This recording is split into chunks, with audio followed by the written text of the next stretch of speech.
Praise the lord. ఈరోజు దేవుని వాగ్దానము, తుదకు సహోదరులారా సంతోషించుడి, సంపూర్ణులై ఉండుడి, ఆదరణ కలిగి ఉండుడి, ఏక మనస్సు గలవారై ఉండుడి, సమాధానముగా ఉండుడి. ప్రేమ సమాధానములకు కర్తయగు దేవుడు మీకు తోడై ఉండును. కొరింథీయులకు రాసిన 2వ పత్రిక 13వ అధ్యాయము 11వ వచనము.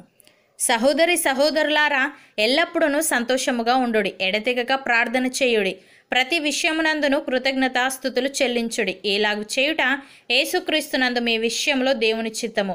భక్తుడు ఈ విధంగా అంటున్నాడు: సహోదరులారా, మీరందరూ ఏకభావముతో మాటలాడవలననియు, మీలో కక్షలు లేక ఏక మనస్సుతోనూ ఏక తాత్పర్యముతోనూ మీరు సన్నద్ధులై ఉండవలననియు మన ప్రభువైన యేసుక్రీస్తు పేరట మిమ్మును వేడుకొనుచున్నాను అని.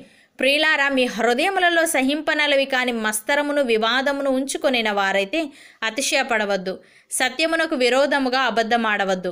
ఈ జ్ఞానము పైనుండి దిగివచ్చినది కాక భూ సంబంధమైనదియు ప్రకృతి సంబంధమైనదియు దయ్యముల జ్ఞానము వంటిదియునై ఉన్నది. ఏలయనగా మత్సరమును వివాదమును ఎక్కడ ఉండునో అక్కడ అల్లరియు ప్రతి నీచ కార్యమును ఉండును. అయితే పైనుండి వచ్చు జ్ఞానము మొట్టమొదట పవిత్రమైనది, తర్వాత సమాధానకరమైనది, మృదువైనది, సులభముగా లోబడినది, కనికరముతోనూ మంచి ఫలములతోనూ నిండుకొనినది, పక్షపాతమైనను వేషధారణమైనను లేనిదియునై ఉన్నది. నీతి ఫలము సమాధానము చేయు వారికి సమాధానమందు విత్తబడును. యేసయ్య తండ్రికి ప్రార్థిస్తూ ఈ విధంగా అంటున్నాడు: నీవు నన్ను పంపితివని లోకము నమ్మునట్లు తండ్రి, నాయందు నీవును నీయందు నేనును ఉన్నలాగున వారును మనయందు ఏకమై ఉండవలనని వారి కొరకు మాత్రము నేను ప్రార్థించటలేదు. వారి వాక్యము వలన నాయందు విశ్వాసముంచు వారందరూ ఏకమై ఉండవలనని వారి కొరకును ప్రార్థించుచున్నాను. మనము ఏకమై ఉన్నలాగున వారును ఏకమై ఉండవలనని నీవు నాకు అనుగ్రహించిన మహిమను నేను వారికి ఇచ్చితిని. వారి యందు నేనును నాయందు నీవును ఉండుట వలన వారు సంపూర్ణులుగా చేయబడి ఏకముగా ఉన్నందున నీవు నన్ను పంపితివనియు, నీవు నన్ను ప్రేమించినట్టే వారిని కూడా ప్రేమించితివనియు లోకము తెలుసుకొనున్నట్లు నాకు అనుగ్రహించిన మహిమను వారికి ఇచ్చితిని. తండ్రి, నేనెక్కడ ఉందునో అక్కడ నీవు నాకు అనుగ్రహించిన వారును నాతో కూడా ఉండవలననియు, నీవు నాకు అనుగ్రహించిన నా మహిమను వారు చూడవలననియు కోరుచున్నాను. జగత్తు పునాది వేయబడక మునిపే నీవు నన్ను ప్రేమించితివి. నీతి స్వరూపుడవగు తండ్రి, లోకము నిన్ను ఎరుగలేదు, నేను నిన్ను ఎరుగుదును. నీవు నన్ను పంపితివని వీరెరిగి ఉన్నారు.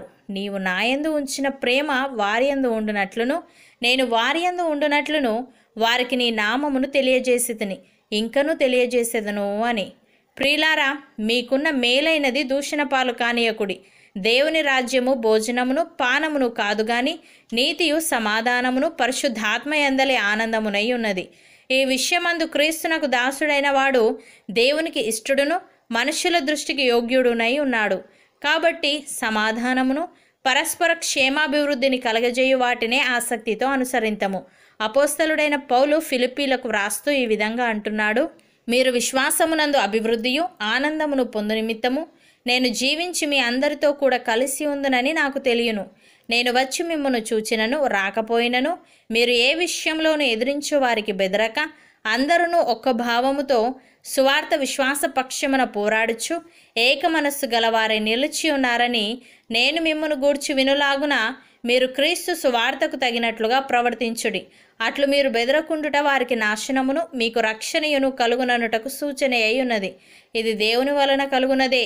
ఏలయనగా మీరు నాయందు చూచినట్టు నాయందున్నదని మీరిప్పుడు వినుచున్నట్టు పోరాటము మీకును కలిగి ఉన్నందున క్రీస్తునందు విశ్వాసముంచుట మాత్రమే గాక ఆయన పక్షమున శ్రమపడుటయు ఆయన పక్షమున మీకు అనుగ్రహింపబడెను అని. సహోదరి సహోదరులారా, క్రీస్తు కూడా తన్ను తాను సంతోషపరుచుకొనలేదు గాని నిన్ను నిందించు వారి నిందలు నా మీద పడెను అని వ్రాయబడి ఉన్నట్లు ఆయనకు సంభవించెను. ఏలయనగా ఓర్పు వలనను లేఖనముల వలని ఆదరణ వలనను మనకు నిరీక్షణ కలుగుటకై పూర్వమందు వ్రాయబడినవన్నీ మనకు బోధ కలుగు నిమిత్తము వ్రాయబడి ఉన్నవి. మీరేకభావము గలవారై ఏకగ్రీవముగా మన ప్రభువైన యేసుక్రీస్తు తండ్రియగు దేవుని మహిమపరచు నిమిత్తము క్రీస్తు యేసు చిత్త ప్రకారము ఒకరితోనొకడు మనస్సు కలిసిన వారై ఉండునట్లు ఓర్పునకును ఆదరణకును కర్తయగు దేవుడు మీకు అనుగ్రహించునుగాక. కాబట్టి క్రీస్తు మిమ్మును చేర్చుకొనిన ప్రకారము దేవునికి మహిమ కలుగునట్లు మీరును ఒకరినొకడు చేర్చుకొనుడి. అవును అన్నవారు నాతో పాటు ప్రార్థనలో ఏకీభవించండి. పరిశుద్ధుడా, ప్రేమగల తండ్రి, సంతోషించుడి అని, సంపూర్ణులై ఉండుడి అని, ఆదరణ కలిగి ఉండుడి అని, ఏక మనస్సు గలవారై ఉండుడని, సమాధానముగా ఉండుడని నీవు సెలవిచ్చావు. తండ్రి నీకు స్తోత్రములు. దేవా, మేము ఎల్లప్పుడూ సంతోషముగా ఉంటూ ఎడతెగక ప్రార్థన చేస్తూ ప్రతి విషయమునందును నీకు కృతజ్ఞతాస్తుతులు చెల్లించేవారముగా ఉండుటకు సహాయము దయచేయమని, సమాధానమును పరస్పర క్షేమాభివృద్ధిని కలగజేయు వాటినే ఆసక్తితో అనుసరిస్తూ మేమేక భావము గలవారమై ఏకగ్రీవముగా నిన్ను మహోపరచు నిమిత్తము నీ చిత్త ప్రకారము ఒకరితోనొకరము మనస్సు కలిసిన వారమై ఉండునట్లు అనుగ్రహించమని, మా జీవితాలను బట్టి మహిమ ఘనత ప్రభావములు నీవే పొందమని యేసుక్రీస్తు నామమున ప్రార్థిస్తున్నాము తండ్రి. ఆమెన్.